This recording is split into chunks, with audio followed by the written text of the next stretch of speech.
I have failed far more times than I've succeeded.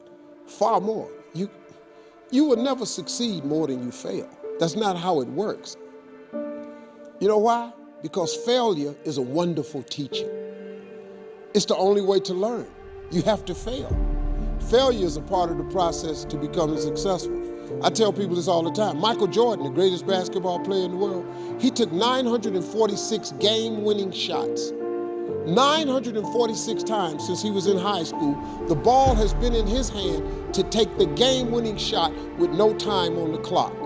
He has only made 146 of those.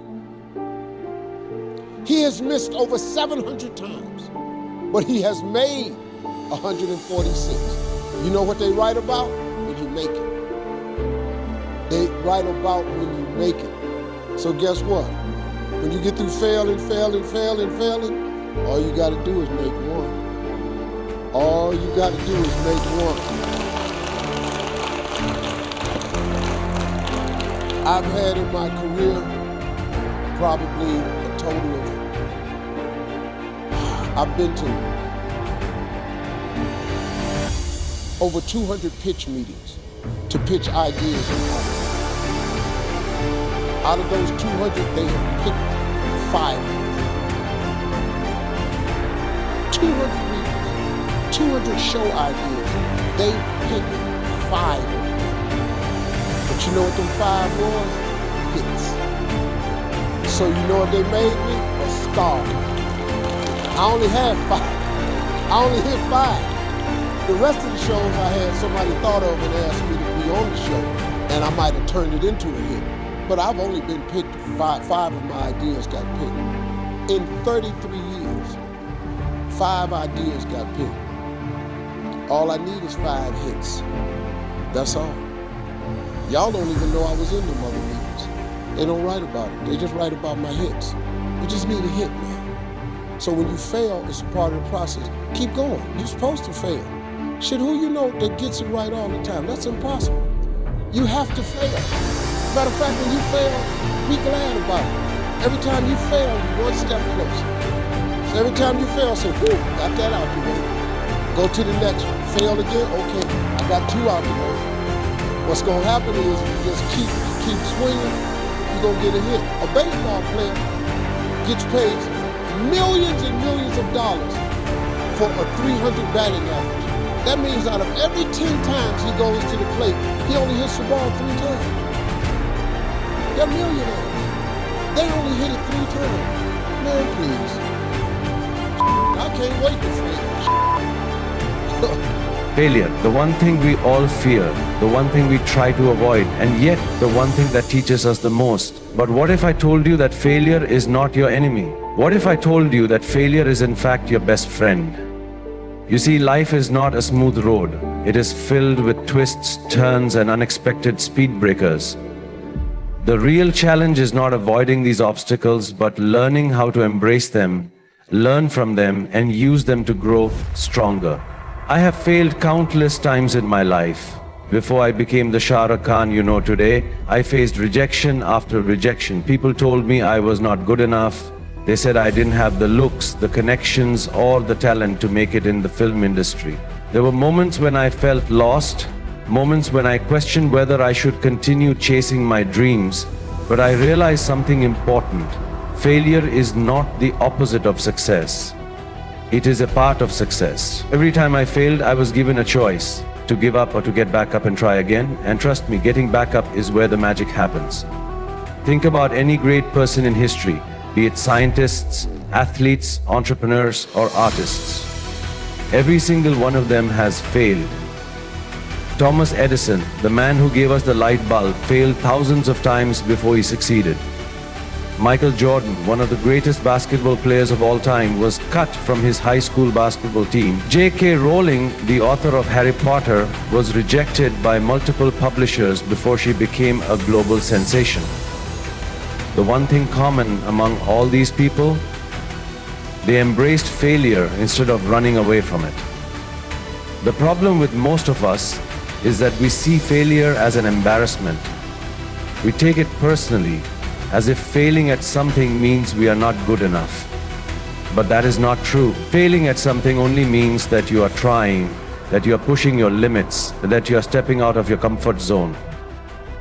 The real failure is when you stop trying because you are too afraid of falling. Now, let's talk about why failure is actually your best friend. First, it teaches you lessons that success never will. When you succeed, you celebrate, you move forward, and you enjoy the moment. But when you fail, you are forced to stop and reflect. You start asking yourself, what went wrong? What could I have done better? And that is where true learning happens. Every failure is a lesson, a guide that helps you navigate the road to success better the next time. Second, failure builds resilience. If life were easy, if everything happened exactly as we planned, we would never learn the value of perseverance. Strength is not built in comfort, it is built in struggle. Every time you fail and get back up, you are building mental toughness, patience, and determination. You are training yourself to handle challenges, to deal with setbacks, and to keep moving forward no matter what. Third, failure keeps you humble and hungry. Success has a strange way of making people complacent. When things are going great, we often forget to keep working hard, to keep improving, to keep pushing our limits. Failure, on the other hand, reminds us that we still have a long way to go. It keeps us grounded and forces us to stay focused on growth. I remember the first time I faced rejection in the film industry. It hurt, it made me doubt myself. But instead of letting that rejection break me, I used it as motivation. I told myself, if they don't believe in me now, I will work so hard that they won't be able to ignore me in the future. And that's exactly what I did. Every setback became fuel for my fire. Every no made me work harder for a yes. If you look at your own life, I'm sure you will find moments where failure made you stronger. Maybe it was an exam you didn't pass, a job you didn't get, a relationship that didn't work out, or a dream that seemed too far away. But think about what happened after that failure. Didn't it push you to do better? Didn't it teach you something valuable? Didn't it make you who you are today? The only way to truly embrace failure is to change the way we look at it.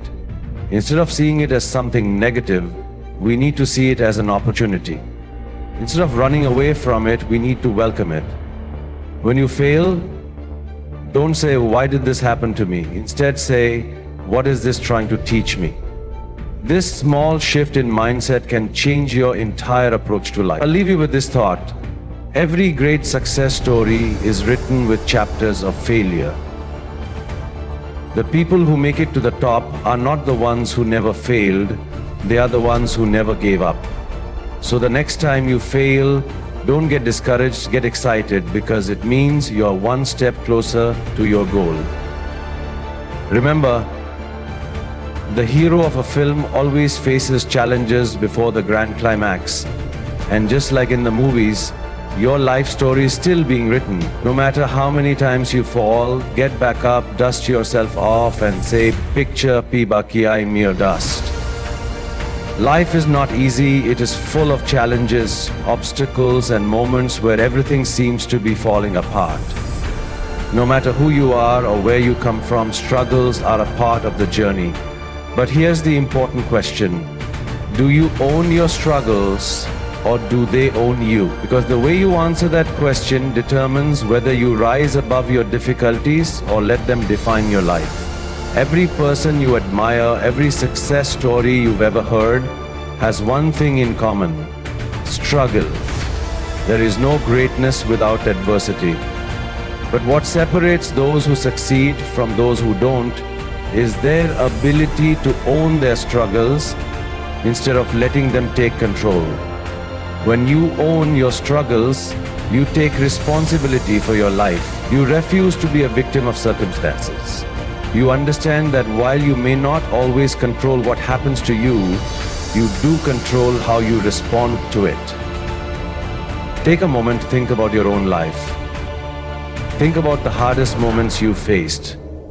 The failures, the heartbreaks, the disappointments. Did they break you or did they make you stronger? The truth is, struggles can either crush you or shape you. It all depends on your mindset. If you allow your struggles to own you, you will spend your life blaming the past, feeling sorry for yourself, and waiting for things to change. But if you own your struggles, you take back your power. You stop seeing yourself as a victim and start seeing yourself as a warrior. The first step to owning your struggles is accepting them. Too often, we try to run away from our pain. We pretend it doesn't exist, we distract ourselves, or we blame others for our situation. But ignoring your struggles doesn't make them disappear, it only gives them more power over you. True strength comes from facing your problems head on. Look at your struggles and say, yes, this happened, yes, this hurt, but I will not let it define me. I will rise above it. Think about a river flowing through a mountain. The water doesn't stop when it meets a rock. It doesn't complain about the obstacle in its path. It simply finds a way around it and keeps moving forward. That's how you have to approach your struggles. You don't stop, you don't give up, you find a way through, around, or over every challenge that comes your way. One of the biggest reasons people let their struggles own them is because they believe they are alone in their pain. The truth is, everyone struggles. Every single person you see, no matter how successful or happy they seem, has faced battles you know nothing about. The difference is that some people allow their struggles to control them, while others use their struggles as fuel to become stronger. Let me tell you something, your struggles are not a weakness, they are your superpower. Every hardship you've faced has given you something valuable: strength, wisdom, resilience. The people who go through the most pain often have the deepest understanding of life. The ones who struggle the most often become the strongest, but only if they refuse to be defeated. I have faced many struggles in my own life. There were times when I felt lost, when I doubted myself, when the world told me I wasn't good enough. But I made a decision. I would not let my struggles own me. I would own them. I would take everything life threw at me and turn it into my strength. And that's exactly what you have to do. You have to take every setback and use it as a setup for a comeback. You have to take every failure and turn it into a lesson. You have to take every heartbreak and use it to build yourself into someone even stronger. Because at the end of the day, life is not about what happens to you, it's about what you do with what happens to you. One of the most inspiring things about human beings is our ability to transform pain into greatness. Some of the most beautiful art, the most powerful stories, and the most inspiring achievements have come from people who turned their struggles into something meaningful. Your struggles are not here to break you. They are here to shape you into the person you are meant to become. So, what's the takeaway? The next time life knocks you down, don't let it keep you there. The next time you face disappointment, don't let it destroy your spirit. The next time you struggle, don't ask why me, instead ask what can I learn from this?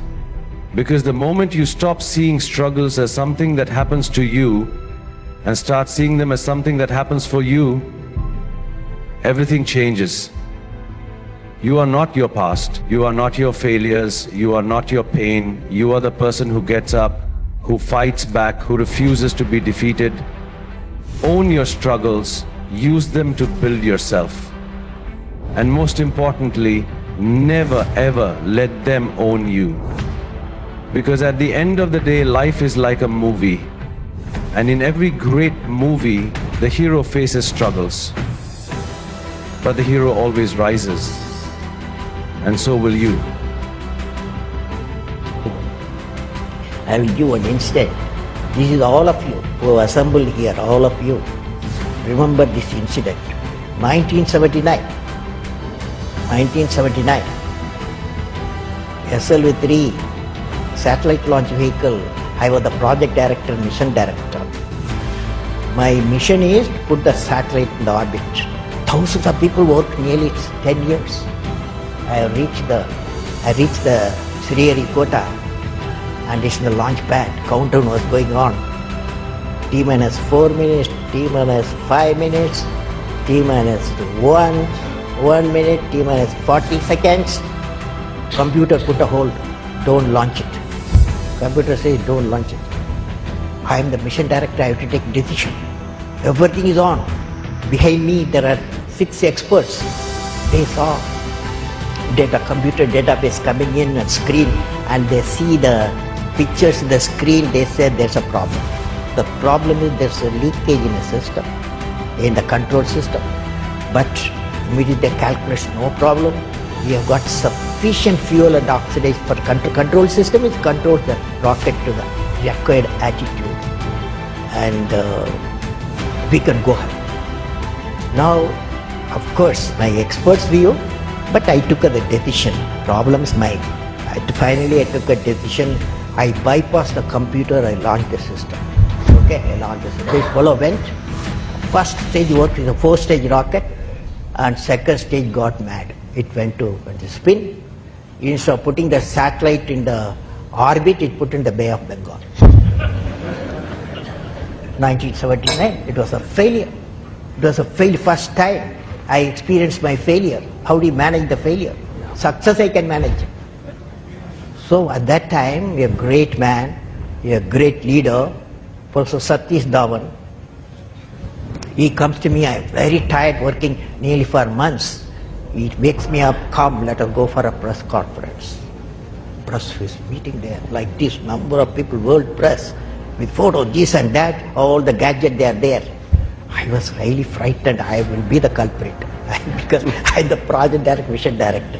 What Satish Dhawan said, Chairman, Indian Space Research Organization, said, dear friends, we have failed today.